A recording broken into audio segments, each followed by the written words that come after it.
Yamarafo nyina kwaba edeba Royal Television so ebraso se ensema hodo a yaboaboa no se kase no yede esommo ensema yede eba no de edi makotene bi enie Omampenyi John Dramani Mahama ednani edi akire atoyemantem emunsem yede bebremu Asante Achim North mashibedwane so aya bakwasem bi ewo men mashibedwafi wenum ni nsem bebre ni aboaboa no a yede ebremu dindo sei akwasi hweho mene Nana amasewa amuaben. Ensem ni chechemu ene disui. Ghana mampanyini John Dramani Mahama ednani akire atoyemantem na omampanyi kwakwo nyina no ode asda PSA ene ekwede mamamfo ne ahemfo a wono se afipinu ne aduanu abato etoye no omtoma no na odi nkunim kama pa no mampanyini efa so edotonu se why crowd se takrade eye market circle no mekire takrade market circle no obehwe na omo edihu djuma tententem pa edi amano wose se wo hwe djumadi awro bi a empiama yekunu so ato jeje mu ani nyina no wo hwedum djuma ewo atoyemantem de mamamfo ya wonmo ho na wonmo so ho ato wo mo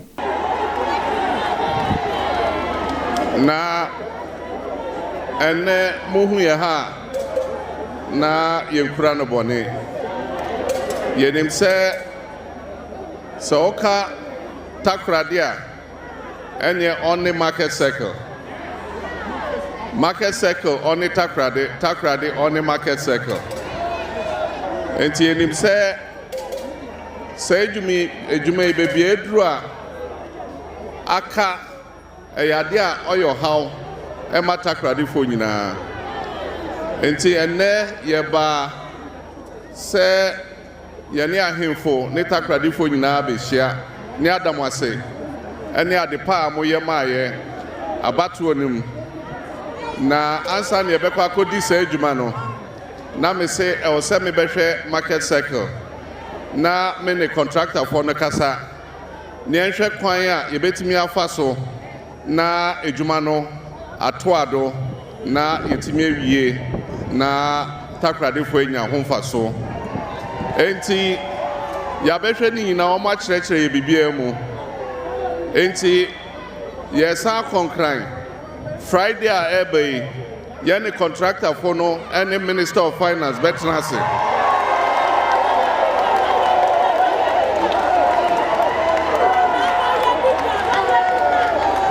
ni ahwe enhyehyɛ a yɛbɛyɛ sɛnɔbɛyɛ a yɛbɛtumi atoa adwuma no so enti sɛ nyame adom a ɛnkyɛ bia contractor no ɛne n'adwumayɛfoɔ ɔmbɛsan aba na ɔmo abɛtua adwuma no so na takrade for enya adwa no mfasoɔ nyame ayɛ bia ama takrade man ne mesiafo nyame aye bia amayen nti yesre de nyame na be yewe yo nyanyan papa o nyanyan o sande sister ya bre ya haw wanjuri ye hu kra o ya bre so wajuri binum wa menyim wanjuri ye hu de wa we ye nkote na dum nyame de papa ya be mama nyame nka no ho no be ye egwe mahen ye danase omo hwe ye egwa ne mahen na yenye bebi ntanta na ade te so abodo be ya me na ye gitu ye danase no be ye mahen ye wa reshem de wa ban inya na wa register ye nyina ye sabaka ye ne pata ye ka peda ibi ne nsanka kaneze because inya hwe na adwuma ye ya ahen yen company anyen it is awaji ibinizi finisema obeya na onye fe it yes register na wa hwe wa yamode gwan nya de obasesa obiala ne sabaka ne de egwa no obunde wore ni ya man ya twena wonye we bi ngogu wonye kura wonu wewu ewifo wonu woskaso afa po shedem mi puru nyi hwade nti esran ede nkwa nsran no omba ye mehen nyame mana hoze na nkwa ye ntuma na bire onfa ye mehen nyame no ma nkwa nyame onyim zo ye na oye mehen nti esran wa aban oye mehen nyame so nka no no mo Say yako may ma shebedwafia yenim se poto kasa na wo mo edidi dwuma wo honum wo mo se emra wo mo didi dwuma wo ma shebedwamo no ne wo mo ka no parliamentary rules no under order 63 no ma kwan so obi etume de akan kasa kasa wo ma shebedwamo de nanso intensi nanso eni uko may ma shebedwamo am asante achim north ma shebedwani onmonyamfo kwa mefempon ananu ya no manfo no so ko gina wa nemo ma shebedwamo no wode akan kasa edi nkomo wo ma shebedwamo a akoye enije sempa onmonyamfo kwa mefempon kasa ye no na efa kwan ya Ghana befa so na yede akwansra dwuma no aboa ama yensika sem agina na mabunu so enya adwuma ayem enumo no wode to dwa se wo ba ne mpesua so a eyade a ye wo waterfalls a wodo mienu wo ho no mo a senka akwansra aso ye no ede wani ekwo no wahwa ebeboa mo meye nyesika pa wose ade ba ko a Ghana edi yenya ama ya akwansra mmea ya ye wo yentimi fanya sika nyina ya akwan bone a ekokosa mmea honom ene enyamonkane a ya na eni baabi a etetete sa no ebasa na hoho ne ba no wo kwa no wo suro eno nti wosre se ebra ye boa se ye de akwansra eba me yesika sematumpo no wo mo fa wani enhwe sa mmea ye ho nso. I want to stand by Order 631 of the standing order and bring my contribution in the local language. Order 633. Are you going to do the interpretation in English? Yes, I can do that. Yeah. If you can do that, but why do you want to do it in Twi? My constituents have told me severally that they want to hear or understand most of what we speak about in Parliament in the local language. So if I can indulge you on that, I would really appreciate it. Is that so? Yes, please. Right. Mr. Speaker, Didin Kameda Yunyaba Aye Felicia Eje Se Ode and some here we are to now kakra me pese me kan yakwan enye dodona enye ewo Ghana ha and afi ye street lights ye maame no eka bibri efa tourism ho ye nim sene tourism eboa krubia sene itimide sika eba ema economy no emu epija now mefa kwanya we so no masa atwe aban na dwen asi se ye nyina nim se ye vice president ye maame Jane Nana Opoku oye oba na ya na etode bia ya sefem se wonnam ba bi te se East Legon ene mia bibre a nhu ye nuanom ma se ne omo asalai e wo kwan ho a ya na eyade ya semfem eni timi hu ne se ye betimi afa akwanya bi so na ye tu maifo se ne be ya omunjeja kwan ho se bi obi ho a bi we free America we free UK wate Ghana opese obeji nani kakra wo Ghana opese visit tourism sites na ohu enema bi sei na face ye street lights bebre onam a enjajuma enti emma ya na kronum anigye no ya na nipa bebre nheda enya ne saa enti me fa kwanya we so na matwe aban no adwen asi problems a efa yakwan a bebre enye efa ye street lights bebre asese na fe ya na se ne yehu emma bebre egina ekwan ho a ebi aso omunye dwuma bia bara se sebi basibra na omobo ne de tu omofo se enya no nko na ye adwuma o betimi aye e wo Ghana mamu ha aninti sabrei me san ato aso aka se oba ba bi te se asante achim no hwidiem kura fra hwidiem a hwidiem ye waterfalls e wo ho ye pese ye krakra ne yi se ne be ya asante achim no nso so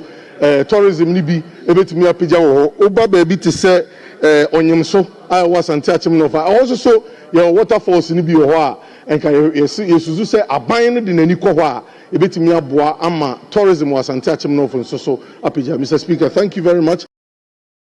Oswafo yo hwe ahonne ensem so eye owura John Jinapo na ono nso eni mpanyimfo ehia edi nkomo na ne nsɛm to mo nyinaa eni sɛ opese wo hwɛ na petroleum sector no omo sanso ehwehwɛ mu biem na omo di mu dwuma yie pa mani ko yie edebo my Ghana na enei dwuma dia yedie fa ho nyinaa no so no ebegina ne nan so wo se emebi atwa mu na MPP amayoko no eyebi na omo ye no ekupie wo mehye befie ankwa ankosi aga nti on de obedi obehwɛ sɛ obedi sansiesie no mu ama na boama Ghana ye petroleum hu ensensem no echen nan so. Questions from you. I've already written a letter to you. We want to review the entire downstream petroleum sector and bring it to scratch so that it can be in conformity with modern trends. And so we'll undertake a major review. My predecessor attempted reviewing some portions of the petroleum sector, particularly the MPA Act, but it got stuck in Parliament. And so this time around we are taking a holistic view of the entire petroleum sector so that we can define rules well, bring about operational efficiency, increase accountability, and ensure that we serve the people of Ghana. One key issue that we're working to address, and I'm just from the Minister of Finance, is on the issues of forests. How can we ensure that we're able to address your forest challenges in a more transparent manner? We're also reviewing the Gold for Oil program as we promised in our manifesto. And already the Minister of Finance is working on the gold aspect. He intends to set up what he describes as a gold board. On our side too, we are reviewing it.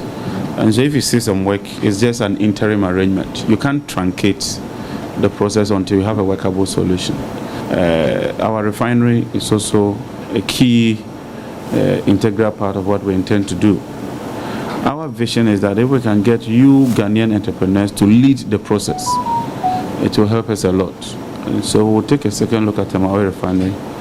but in line with our local content policy, we would want to give the first option to you captains of industry in Ghana here. And where you do not have the capacity, I'm confident that you can source for capacity to augment what you do with us. Our only request will be the protection of our investment. And why do we say this? Some time back, we were made to invest within the Tama enclave. We were made to construct pipelines to pass through Tor to ensure that there are no pipelines crisscrossing. But here we are at times that you wake up one morning without even recourse to the regulator. Tor will raise a new bill that they will invoice you that throughput fee is this. These are some of the things that we want the sector minister to look at. You are very familiar with stabilization clauses in the upstream, but unfortunately our members are at the mercy of frequent policy changes. And a typical example is zonalization. We were made to invest in tank farms within the Eastern Corridor, the Tema enclave. Within a space of few time, then the regulator comes in, whether we've recovered our investment or not. Then comes in zonalization that we needed to do that. So as you really want us to progress, the kind of protection that the IOTCs get with the upstream is something that we'll be looking forward at. So that if I'm borrowing and I'm investing maybe over $10 million, certain level of protectionism needs to happen. We also suffered similar one when there was issue with forests, and then comes in the Gold for Oil that we people wanted to create a situation that boss should be the sole off-taker. Group of companies adwumaku a womo ede abefo kwan na edi dwuma ye beka se omo ye digital consultancy company na womo ede atudwa se ene asantemem ha se ya womo edi dwuma no ewo so ye bibisun bi ewo ha sei na de edi kan ehye kotoko hene otumfo sei tutu a wo ye asantemewura na nimonyam na afen so ebuama omanfo wo mantem ha sei no wo mapomode ho nsem ejira ne naso ne senti adwumaku yi de ato wo so a wo si abefo ayasabia kra ye de beboa ama wona wo adwene mu yade ye ka ne se mental health no ebetumi akonkan e wo mantem ha sei. Yɛtoa nsɛm no so a yɛmfa yɛni ɛmfa nkyerɛ owura Samuel Gyinapo wɔno nso ɛyɛ mmarahyɛdwani ɛde mamanfam wɔ Damango na ɔno nso n'ani abere wakasa paa ɛno ano ada mmarahyɛdwa fie na ogyina simpie so a wɔkasa ɛna obi ɛka no wɔ akyire wabra na maame Zenato Rollins wɔkasa nipa no kyerɛ sɛ ɔnkra no ntum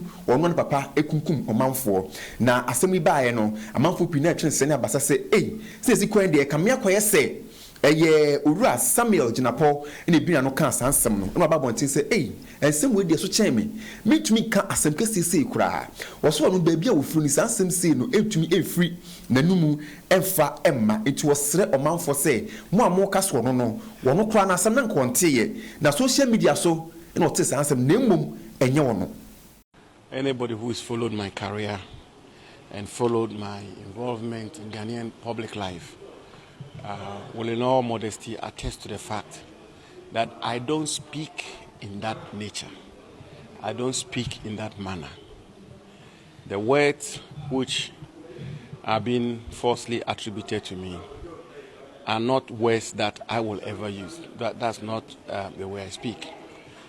Secondly, I didn't even know that such words had been uttered. I found that this morning when this trending video was brought to my attention. And what I can say to that is that it's totally false. It cannot be correct. I mean, anybody who's followed my life and career will come to the conclusion that Abu Gyinapo will not speak that way. I don't even speak across the aisle when I'm in Parliament. If I have anything to say, I make the effort to catch the speaker's attention. And I say it publicly. So it is totally false. I have huge respect for President Rollins. Anybody who knows me very well knows that when he was alive, he took a lot of interest in me, and I visited him multiple times. Indeed, when he passed, on this floor in Parliament, the person who read the tribute in honor of the memory of former President Jerry John Rawlings was the Honorable Haruna Idrisu, the then minority leader. I was then the first time, indeed that was the first time I spoke on this floor. I was the one who seconded the minority leader and supported and contributed and eulogized President Rawlings on the floor of Parliament. Hansard will bear me out. When his children set up this foundation for tree planting, I was a guest of honor, and it's on record what I said about former President Rawlings. Indeed, I had a very personal relationship with him. I have a lot of respect for him, and I have a lot of respect for his family, particularly his daughter, the Honorable Member of Parliament, Dr. Senator Rawlings, and I will never utter such words. It will not even cross my mind, because as I say, in all humility and modesty as a gentleman, I don't speak in that manner. Yet was so a one some for more Yabama near dada, say a Santa Mary 242 Ede Atuna who was a wabua, Ama Confonocha Banya Sabia, and ne Atatia Pansamne Yadiano, Yasana Yadiem, and unto the Jumebi Abba was so some nipa, what they ato say he'll Confonoche, not as a wobini being famua, Nayan fancy se Confonoche Abaya Sabiano, a free bram penny 4 pass, you met the one to mano, you make what would opina. And woman the one kakra wo e kwakwa boa opem so se be ya sani swade hunu no ye betumi adru ho enam saye so ama enne adwumaku a ede Ebenage Herbal Production and Consults Limited woman so akokonfa no chaban ya sabia ho na sa hill konfa project no won so akoyi bi ede amam make say pani kwanchefo wo no na wada Ebenage Herbal Production no Dr. Ebenezer Ajimai en odi ni domani mu a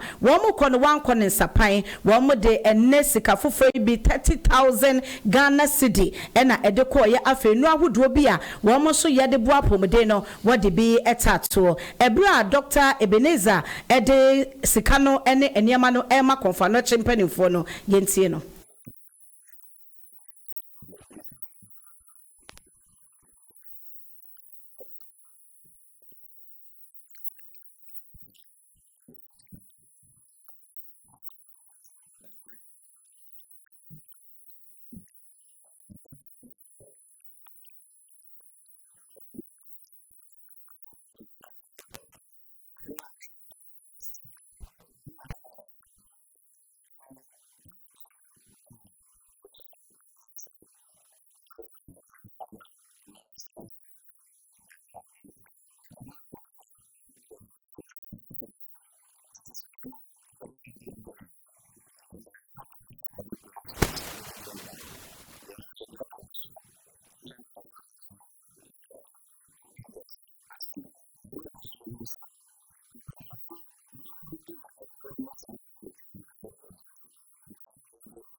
Orie ye ena Dr. Kwejo Sabin a woko konfano chaban ya sabia ono eno ye medical director e wo no so ejina ya sabia na nemo ejidase na wosre yese wona aka wonfa wode ma ye no won hwe de hepa plus fo abeye so na won so emeyi bimboa see e Ghana is over 60 regions now.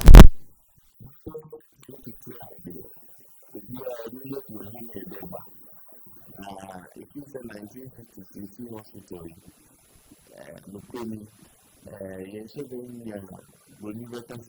Renovation and also infrastructure for the new building. WI bonfire say, we don't know to now, I'm so dear who or Yama Hospital at the Coco. Since you know someone said, I'm a play, your Mahama, Kaka, Mrs. Water, you are William Freeman, what we got to so say, the Baba boy to me, and I say, I need a bit of say.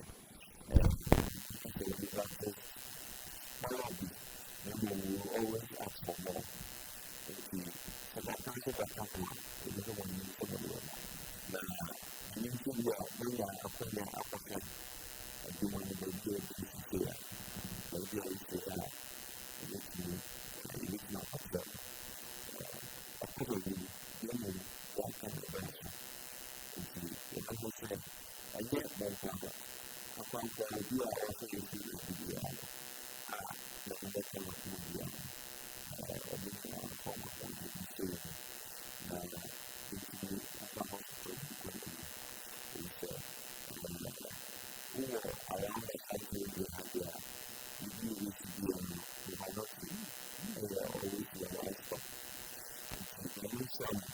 Ye na ye homra na emfa ma odo so nsem ya ababo ano so emfa mbremo.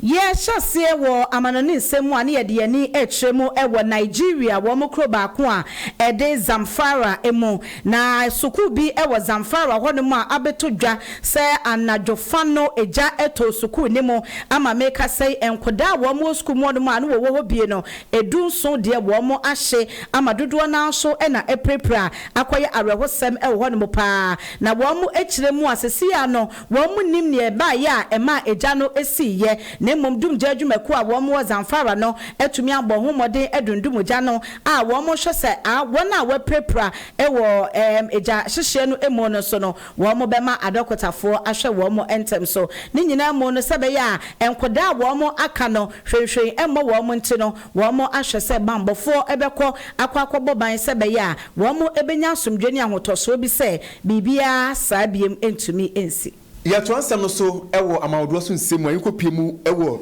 DR Congo eman no ensumu enka beka yensane se ema bebro ha ya omo ye a prisoner for ememmei ato asom so ato mona hwe so metwaja ato num ahye wonom ewo kuro baako ye fen gomamu ewo eye DR Congo eman no mu na onchim se ema dodo na ne memdo na no mu pie adwane e de free eye prison honom ewa bra M23 to traffic koi ebo edi ewra honom omuchim se ema dodo be ohane adusia enum ni ohane adusia enso entemu na se ememei ekire wonom a ome yebonefusem sei edi etia wonom ewo Jai Congo eman no emu omuchim se ema dodo na so afemu ahwe wonom enkwa wa bra omuto mu na wi sanso twaja edi etu wonom emu ehye womo na ukọ eye goma ekura wo Jai Congo eman no emu a omuchim se papa bro eye opepe ene te se wonum edwane ye wabra sa M23 traffic koi wonum ede bonfusem se enso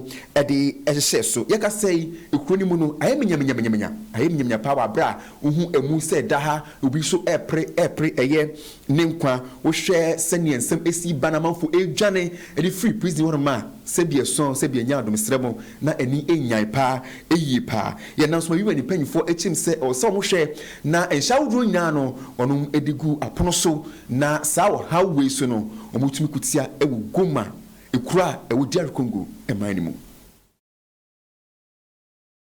na aha ene brebe makwan amakasia yeboaboa no nyina no yede esie yenya yede kasie ebremo medin ede nana amasewa amoaben mene ɔsɛe akwasi hwe hɔ yɛda mo asɛm mu ani hwɛ ne tia ɛnyɛ ado ɛhra mo